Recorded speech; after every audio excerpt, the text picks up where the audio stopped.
Good morning students. तो आज हम पढ़ने वाले हैं, हमने कल तक क्या पढ़ा था याद है क्या? कल तक हमने पढ़ लिया था सुपरपोजिशन थ्योरम, यानी कि अध्यारोपण के सिद्धांत के ऊपर न्यूमेरिकल्स हम कर रहे थे। ठीक है, तो आज हम क्या पढ़ने वाले हैं, इसी को हम आगे बढ़ाने वाले हैं। सुपरपोजिशन थ्योरम के न्यूमेरिकल्स को, अध्यारोपण के सिद्धांत के न्यूमेरिकल्स को हम आगे बढ़ाने वाले हैं। बहुत सिंपल पोर्शन है, आपको बहुत सिंपली पढ़ाया जाएगा, आराम से आपको समझ में आएगा सब कुछ। ठीक है, तो कल तक हमने जो क्वेश्चन किए थे वो आपको याद है कि किस तरह से किए थे? हमने फोर्स में फोर्स देखते थे, डायरेक्शन देखते थे। फोर्स और क्या देखते थे? डायरेक्शन। हमें सिर्फ मैग्नीट्यूड और डायरेक्शन से मतलब होता था। मैग्नीट्यूड में एक चीज ध्यान रखें और डायरेक्शन में एक चीज ध्यान रखें। मैग्नीट्यूड हमेशा निकाला जाता है F बराबर K Q1 Q2 अपॉन कितना R² से। और डायरेक्शन कैसे देखते हैं कि भाई प्लस का फोर्स है कि माइनस, प्लस का चार्ज है कि माइनस का। मान लो दोनों चार्ज सेम नेचर के हैं तो फोर्स हमेशा दोनों चार्ज से बाहर होगा, चाहे माइनस के हों चाहे प्लस के हों। लेकिन अगर दोनों सेम नेचर के हैं, समान प्रकृति के हैं, तो बल हमेशा क्या होगा? बाहर। लेकिन अगर दोनों विपरीत प्रकृति के हैं, एक प्लस का है और दूसरा किसका है? माइनस का, तो बल हमेशा क्या होगा? अंदर की ओर लगेगा। बल हमेशा क्या लगेगा? अंदर की ओर लगेगा। ये चीजें आपको ध्यान रखनी है, फोर्स हमेशा अंदर की ओर लगने वाला है। ये चीजें आपको थोड़ी सी ध्यान में रखने की है। ठीक है, तो अब स्टार्ट करते हैं आगे के पोर्शन को, आगे के न्यूमेरिकल स्टार्ट करते हैं। हमने कहा कि मान लो कि मेरे पास एक ये स्क्वायर है, एक वर्ग है। ठीक है भाई, और इस स्क्वायर के चारों कॉर्नर पर चार्ज रखा है Q। कितना चार्ज रखा है? Q। और इनकी सबकी दूरी है A। इन सबके बीच की दूरी कितनी है? A है। ठीक है भाई, बहुत अच्छी बात सर, हमें यहां तक कहानी समझ में आई। तो मुझे बताओ कि किसी भी एक चार्ज पर फोर्स कितना होगा? मैं कहता हूं इस Q पर कितना फोर्स होगा। तो पहले तो ये बताओ कि इस Q पर फोर्स कितने लगने वाले हैं? 3। क्यों? क्योंकि सर ये वाला चार्ज एक तो फोर्स लगाएगा, एक ये वाला चार्ज फोर्स लगाएगा, एक ये वाला चार्ज भी फोर्स लगाएगा, एक ये वाला आवेश बल लगाएगा, एक ये वाला आवेश बल लगाएगा, एक ये वाला आवेश बल लगाएगा। अब बल के लिए क्या क्या चाहिए होता है? फोर्स के लिए क्या क्या चाहिए होता है? दोनों चार्ज का मैग्नीट्यूड चाहिए होता है और उनके बीच की क्या चाहिए होती है? डिस्टेंस चाहिए होती है, दूरी चाहिए होती है। यही चीजें चाहिए होती हैं, इसके अलावा कुछ नहीं चाहिए होता है। बिल्कुल सर, यही चाहिए। तो देखिए, सबसे पहले मुझे बताओ कि ये वाला Q फोर्स किधर लगाएगा? क्या ये समान प्रकृति के हैं? हाँ सर, सेम नेचर के हैं। तो क्या फोर्स बाहर लगेगा? बिल्कुल लगेगा। क्या इस फोर्स को मैं F1 कह सकता हूँ? बिल्कुल। कितना होने वाला है? KQ² अपॉन A², क्योंकि दोनों कितने हैं? Q, और बीच की दूरी कितनी है? A, तो KQ² अपॉन A²। इसकी भी अगर मैं बात करूं तो ये कितना होने वाला है? KQ² अपॉन कितना? A²। अरे KQ² अपॉन कितना? A²। इसके अलावा मुझे बता दीजिए कि क्या ये वाला फोर्स होगा? क्या ये वाला चार्ज भी फोर्स लगाएगा? बिल्कुल। क्या दोनों आवेशों को मिलाने वाली रेखा के अनुदिश काम करता है? क्या along to the line joining लगता है? तो क्या दोनों चार्ज को ज्वाइन करने वाली लाइन, दोनों चार्ज को मिलाने वाली लाइन यही है? तो क्या इसी के अनुदिश लगेगा? बिल्कुल लगेगा। क्या ये फोर्स F3 होगा और ये F2 होगा। लेकिन इसके लिए कितना होना चाहिए? KQ² अपॉन, सर अभी दूरी नहीं पता, दोनों आवेश के बीच की दूरी नहीं पता, दोनों चार्ज के बीच की डिस्टेंस नहीं पता, निकाल सकते हैं। क्या ये राइट एंगल ट्राइंगल बन गया? बन गया। बिल्कुल सर, ये राइट एंगल ट्राइंगल बन गया दूर से। क्या ये समकोण त्रिभुज बन गया? हाँ सर, बिल्कुल समकोण त्रिभुज बन गया। तो क्या समकोण त्रिभुज के अंदर क्या ये कर्ण का काम करेगा? क्या ये हाइपोटेनस का काम करेगा? बिल्कुल करेगा। तो सर क्या हाइपोटेनस जो होती है क्या perpendicular square plus base square होती है रूट में? बिल्कुल सर। तो यानी कि a का स्क्वायर, अरे परपेंडिकुलर कितना है? a, तो a का स्क्वायर प्लस a का स्क्वायर, देखिए a² प्लस A², कितना A²? अरे 2A², कितना A²? 2A²। तो जब 2A² को सोल्व करोगे तो कितना आएगा? और √2a आएगा कि नहीं आएगा? मैं यहाँ लिख रहा हूँ, कितना आएगा? √2a। बोलो क्लियर है? √2a यानी कि a√2। बोलो बात समझ में आएगी? बोलो बात समझ में आएगी? क्लियर है? तो डिस्टेंस कितनी होगी? √2a। इसका जब स्क्वायर करूंगा तो कितना जाएगा? 2a² आएगा कि नहीं आएगा? बहुत बढ़िया सर, समझ में आया। अरे आप करके देखो ना, इसका स्क्वायर करके देखो, आप करके देखो, यहाँ पे साइड में देखो कितना आने वाला है। a√2 का स्क्वायर करो, कितना आएगा? a का स्क्वायर A² और √2 का कितना हो जाएगा? √2 का कितना हो जाएगा? 2। तो कितना बन गया? 2a² बन गया कि बन गया? भाई सिंपल सी बात है, 2a² बन गया। अब किस किस को सोल्व करें? पहले F1 और F2 को सोल्व करेंगे।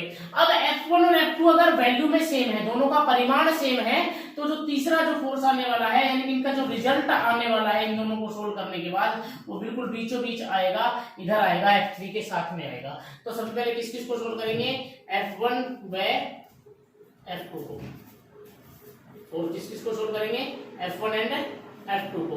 F1 और F2 को अगर सोल्व करेंगे तो मुझे बता दीजिए, मान लो वो फोर्स F3 तक तो था ही, मान लो वो फोर्स आ जाता है, तीसरा जो फोर्स है जो इनका रिजल्ट आएगा उसको मैं F4 नाम दे देता हूँ। मान लो ये जो नया फोर्स आएगा इन दोनों का सोल्व करने के बाद तो क्या आता है, F4 आता है। तो क्या होगा फॉर्मूला, F1 का स्क्वायर प्लस F2 का square plus 2F1 F2 cos 90, cos 90 की वैल्यू कितनी होती है मुझे बता दीजिए। cos 90 की वैल्यू होती है सर 0।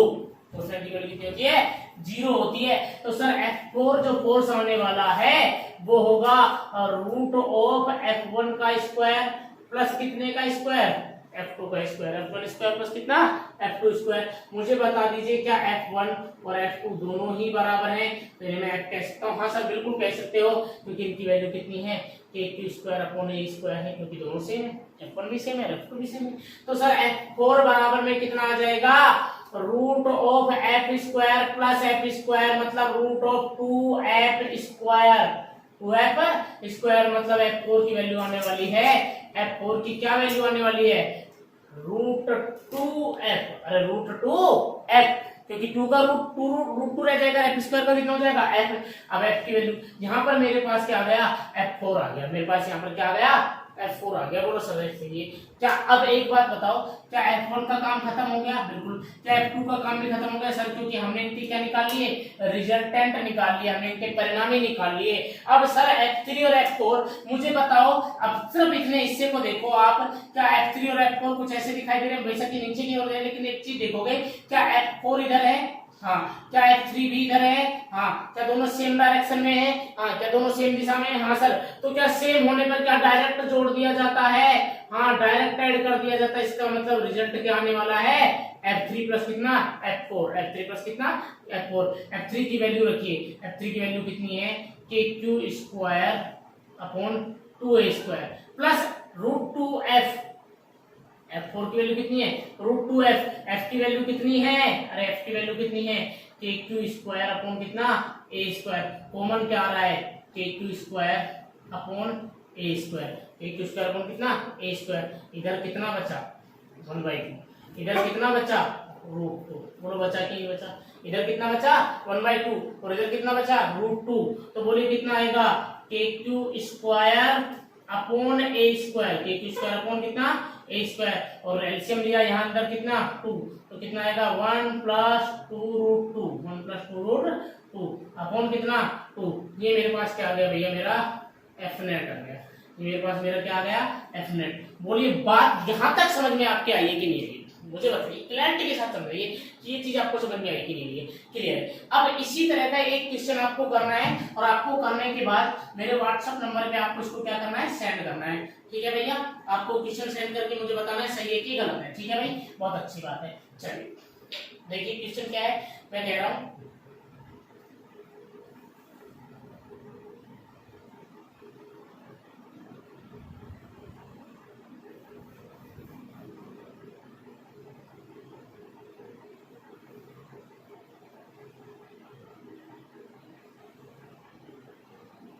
चलिए तो देखिए किस तरह से है, ये है कि Q यहाँ पर है -Q, यहाँ पर +Q, और यहाँ पर क्या है, -Q है। मैं कहता हूं कि मुझे यहाँ पर फोर्स, इस वाले चार्ज पर, ये डिस्टेंस कितनी सारी a है, मैं कहता हूं कि मुझे इस पॉइंट पर क्या निकाल के बताओ, एफ नेट निकाल के बताओ भाई। क्या निकाल के बताओगे, एफ नेट। नंबर कितने हैं व्हाट्सएप के, 8949502821। आप लोग मुझे क्वेश्चन जरूर सोल्व करके बताएंगे, ठीक है भाई, यहाँ तक चीजें आपको समझ में आ रही कि नहीं आ रही है। चलिए अब आगे बढ़ते हैं नेक्स्ट क्वेश्चन की ओर, आगे बढ़ते हैं नेक्स्ट क्वेश्चन की ओर।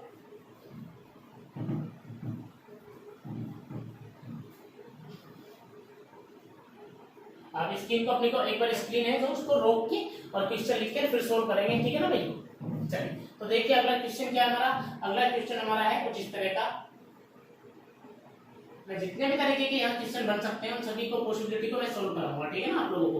तो अच्छे से आपको समझना है, आराम से न्यूमेरिकल पोर्शन हमारा काफी अच्छा चलता है इस चैप्टर का, क्योंकि बेस है और सारा वेक्टर पे डिपेंड है। सारा किस पे डिपेंड है? वेक्टर पे। अगर आपने 11th क्लास में अच्छे से वेक्टर पढ़े होंगे तो आपको अच्छे से वेक्टर आते भी होंगे और अच्छे से आप क्वेश्चन कर भी पाएंगे, ठीक है भाई। देखिए ये क्या है, यहाँ पर चार्ज है Q, यहाँ पर भी चार्ज कितना है Q, और यहाँ पर भी चार्ज कितना है Q। ये भी A डिस्टेंस है, ये भी A डिस्टेंस है और ये भी A डिस्टेंस है। मैं कहता हूं कि इसके सेंटर में एक Q चार्ज रखा है। इसके सेंटर में कितना चार्ज रखा है? Q चार्ज रखा है। तो मैंने कहा कि इस Q चार्ज पर नेट फोर्स निकालो। क्या निकालो? नेट फोर्स निकालो, कुल बल निकालो। चलिए बहुत सिंपल है, आराम से कर देंगे। स्टार्ट करते हैं। तो देखिए सबसे पहले मुझे बताइए, अच्छे से देख लीजिए क्वेश्चन पेपर, ठीक है। अब स्टार्ट करते हैं। सबसे पहले मुझे बताइए कि इस Q के कारण क्या इस Q पर एक फोर्स लग रहा होगा जो इधर होगा? बिल्कुल सही। और क्या इस Q के कारण भी इधर एक फोर्स लग रहा होगा? बिल्कुल सही सर, फोर्स लग रहा होगा, इसमें कोई कष्ट वाली बात नहीं है। और क्या ये Q भी इधर नीचे की ओर रिपेयर कर रहा होगा? सेम नेचर के हैं इसलिए फोर्स ऐसे लगा। अरे सेम नेचर के हैं इसलिए फोर्स कैसे लगा? ऐसे लगा। लगा कि नहीं लगा? बोलो क्लियर है। अब अलग से मैं डायग्राम को रिप्रेजेंट करके दिखा रहा हूँ इसके चार्ज को, ठीक है। तो देखिए फोर्स कुछ ऐसा लग रहा होगा, आप अच्छे दीजिएगा कि एक फोर्स लग रहा है नीचे, एक फोर्स लग रहा है इधर, एक फोर्स लग रहा है इधर। बोलो क्लियर है। ये है F1, ये क्या है F2 और ये क्या है F3। ये तीनों, ये एंगल कितना होने वाला है? 360 में से ये 1/3 पार्ट है तो 120, ये भी कितना 120 और ये भी कितना 120। आप ऐड करके देखो, तीनों एंगल 160 डिग्री होने चाहिए। इक्वल वाला पार्ट बट रहा है, इक्वल बढ़ रहे थे, इसलिए क्या हो गया 120।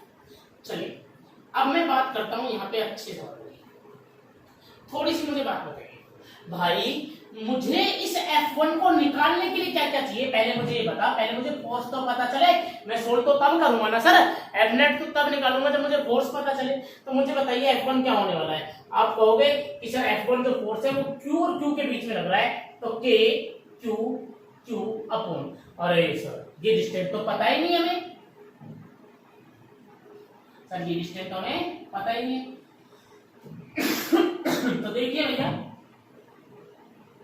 ये डिस्टेंस आप निकाल भी सकते हैं, बाकी आपको डायरेक्ट याद रख लेंगे कि ये डिस्टेंस कितनी होती है। अगर ये A है, अगर इसकी साइड कितनी है A है, तो ये डिस्टेंस होने वाली है A/√3। A/√3 में यहाँ लिखता हूँ, अच्छे से कितनी होने वाली है? A/√, बोलो क्लियर, अरे क्लियर है कि नहीं है?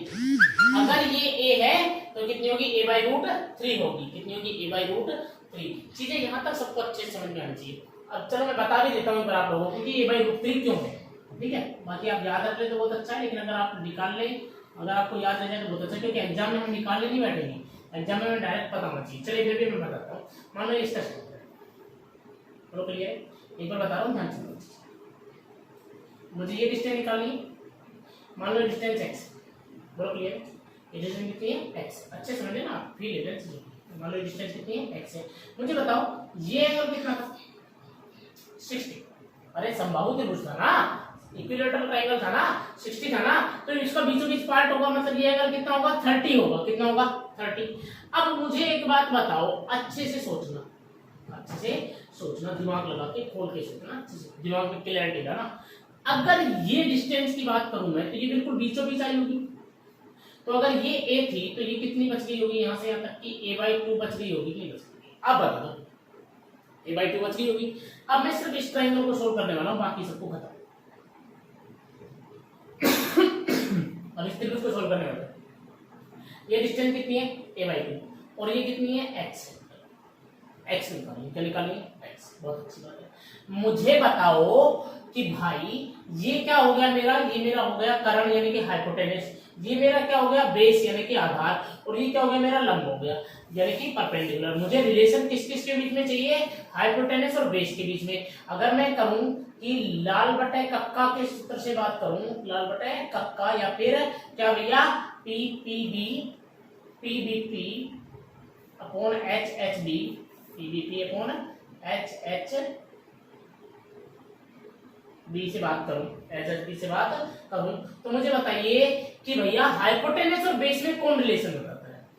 हाइपोटेनस और बेस में कौन रिलेशन बताता है? बेस अपॉन हाइपोटेनस ये बताता है। आधार बटे कर्ण में कौन रिलेशन बताता है? ये बताता है कोस थीटा। तो मुझे बताइए कोस 30 डिग्री, ये कोस 30 ही है ना भाई, कोस 30 बराबर कितना होगा? तो 30 बराबर कितना होगा? आधार बटे कर्ण, आधार कितना है 1/2, यानी कि बेस अपॉन हाइपोटेनस a/2, और हाइपोटेनस कितना है x, मुझे क्या निकालना है x, x को इधर ले गया तो कितना आ जाएगा a/2 cos 30। cos 30 की वैल्यू कितनी होती है? जो sin 60 की, sin 60 की वैल्यू कितनी होती है? √3/2। तो cos 30 की कितनी? √3/2। तो x की वैल्यू कितनी आ रही है? a, ये कितना a/2 और √3/2, 2 से 2 क्या हो गया कैंसिल, तो x की वैल्यू कितनी आ गई? a/√3। चलिए अब आपको याद रखना है, वैसे मैथ का पोर्शन का छोटा सा, लेकिन मैंने आपको बता दिया कि x की वैल्यू कितनी होती है a/√3। समझ में आया तो बहुत अच्छी बात है। बाकी आपको याद रखना है कि x बराबर कितना होता है a/√3। आप खुद से एक बार प्रैक्टिस करेंगे आपको समझ में आ जाएगी कि क्या मैंने किया है। ठीक है, तो x बराबर कितना a/√3। थोड़ा दिमाग जरूर लगाना भाई, है ना, थोड़ा सा छोटी मोटी चीजों में अपना दिमाग लगाओगे तो बेटर रहेगा, दिमाग खुलेगा, अच्छे से चीजें आएंगी। सब कुछ टीचर के भरोसे मत छोड़ा करो, कुछ खुद भी किया करो, तभी अच्छे से एप्रिशिएट कर पाओगे। टीचर के हाथ में सब चीजें अच्छी लगती हैं, खुद प्रैक्टिस करोगे, मेहनत करोगे तो आपको समझ में आएगी, लगेगी, आपका दिमाग खुलेगा, बड़ा होगा दिमाग। ठीक है ना, चलिए तो यहाँ तक आया f1 बराबर k अपॉन, अब डिस्टेंस भी पता चल गई सर कि डिस्टेंस कितनी होती है a/√3, तो ये कितना होगा a/√3 का होल स्क्वायर। मुझे बता दो कि क्या f2 भी इतना ही होगा? बिल्कुल होगा सर, f2 भी तो इतना ही, डिस्टेंस वही रहेगी। और क्या f3 भी उतना ही होगा? बिल्कुल सर, क्योंकि सब कुछ तो सेम है, चार्ज भी सेम है, ये q2, ये q, ये भी q, ये भी डिस्टेंस a/√3 और ये भी डिस्टेंस a/√3, तो तीनों फोर्स सेम आने वाले, आने वाले मैग्नीट्यूड में तीनों फोर्स सेम आने वाले हैं, यानी कि कितना f1 बराबर f2 बराबर कितना f3 बराबर आने वाला है k अब इसका स्क्वायर करोगे कितना हो जाएगा a²/3, 3 कहां चला जाएगा? ऊपर, और नीचे कितना रह जाएगा a²। थोड़ा क्लियर है? f1 f2 f3 आ गया। अब आप किन्हीं भी दो को सोल्व करो, पहले दो को सोल्व करो, क्योंकि एक बार में हम दो को ही सोल्व कर सकते हैं। अब फिर वही बात, मैंने कल ही क्या बताया था, एक बात बताई थी आप लोगों को कि भाई अब सोल्व करना है, अभी बताई थी मैंने एक बात कि अगर दोनों फोर्स सेम मैग्नीट्यूड के हो, दोनों फोर्स की वैल्यू कितनी हो? सेम हो, तो जो रिजल्ट आता है, अभी स्क्वायर वाले फॉर्मूले में बताया था, स्क्वायर वाले क्वेश्चन में, कि अगर दोनों फोर्स सेम हो तो जो रिजल्ट आता है, जो आंसर आता है, वो हमेशा बिल्कुल बीच में आएगा। मतलब f1 और f2 को जब सोल्व करूंगा तो जो तीसरा जो फोर्स आएगा, जो रिजल्ट आएगा, तो उसको मैं f4 कह सकता हूँ, क्या वो इनके बिल्कुल बीचों बीच आएगा, यानी कि जहां पर आएगा कि नहीं आएगा? अरे आएगा कि नहीं आएगा? बहुत अच्छी बात है। चलिए तो देखिए अच्छे समझिए कि क्या होगा। अब मैं f1 और f2 को सोल्व करता हूँ, f1 एंड f2 को मैं क्या करता हूँ? सोल्व करता हूँ। तो बोलिए उस फोर्स को मैंने क्या नाम दिया? f4। कितना होगा? √f1 का स्क्वायर प्लस f2 का square plus 2f1 f2 cos 120 degree, cos 120 degree. तो f1 और f2 दोनों बराबर हैं, और इसको मैं क्या लिख सकता हूँ? f लिख सकता हूँ। तो मैंने f4 बराबर लिखा कितना? √f का स्क्वायर प्लस f का स्क्वायर प्लस 2f स्क्वायर, क्योंकि f इंटू f, और cos 120 की वैल्यू कितनी होती है? माइनस का 1/2, तो 2 से 2 क्या हो जाएगा? कैंसिल। तो f4 जो आने वाला है वो कितना आने वाला है? आने वाला है f का स्क्वायर प्लस f का स्क्वायर और माइनस का कितना? f square. तो एक f स्क्वायर से f स्क्वायर कैंसिल, तो कितना बचा? √f स्क्वायर, और √f स्क्वायर को जो सोल्व करेंगे कितना आएगा? √f स्क्वायर को जो सोल्व करेंगे कितना आएगा? f आएगा। क्या आएगा? f आएगा। अब मुझे बता दो अच्छे से इस ट्रायंगल को देखिए, क्या f1 और f2 का कोई काम रहा? नहीं, f1 और f2 तो सोल्व होके क्या बन गए? f4 बन गए। क्या बन गए? f4। अब मुझे बताओ कि f3 और f4 जस्ट अपोजिट में है कि नहीं है? f3 और f4 जस्ट क्या है? अपोजिट में है, तो एक दूसरे को क्या कर देंगे? एक दूसरे में से कैंसिल हो जाएंगे। तो जो fnet होगा, जो fnet होगा वो कितना होगा? f3 माइनस f4 होगा कि नहीं होगा? अब मुझे बता दीजिए कि f3 की वैल्यू भी कितनी है? मेरी f के बराबर है, और f4 भी मेरा कितने के बराबर है? f के। तो fnet मुझे बताइए कितना आएगा? f माइनस f बराबर कितना? 0। मतलब मेरा नेट फोर्स कितना आ रहा है? 0 आ रहा है। बोलिए आपको बात समझ में आई कि नहीं आई? कैसे निकाला? क्लियर है? चीजें यहां तक आपको समझ में आई कि नहीं आई? बहुत अच्छे समझ में आनी चाहिए। मेरे पास रिजल्ट कितना आया? f नेट निकल के आया 0। अब एक क्वेश्चन आपको फिर से अपने लिए करना है, आपको प्रैक्टिस करनी है इस क्वेश्चन की। मैं आपको दे रहा हूं क्वेश्चन, देखिए क्या है। क्वेश्चन है कि मान लो ये स्क्वायर है, मान लो क्या है? स्क्वायर है। अब इसके कॉर्नर पे चार्ज रखा है Q Q Q और Q। सारी साइड इसकी कितनी है, A है, सारी भुजाएं कितनी है, A है, और सेंटर में चार्ज रखा है Q। सेंटर में चार्ज क्या रखा है, Q। तो इस Q पर क्या निकालना है, नेट फोर्स आपको निकालना है। Q पर क्या निकालना है, नेट फोर्स। ये आप मुझे करके दिखाएंगे, बोलो क्लियर है। चलिए तो मिलते हैं नेक्स्ट वीडियो में। आप तब तक इन क्वेश्चन को तैयार कर दीजिए, व्हाट्सएप पे सेंड कीजिए। अगले क्लास में जितना गलत होगा मैं उनसे बात करूंगा, यहाँ पे दोबारा सोल्व करूंगा, कोई टेंशन वाली बात नहीं है, ठीक है।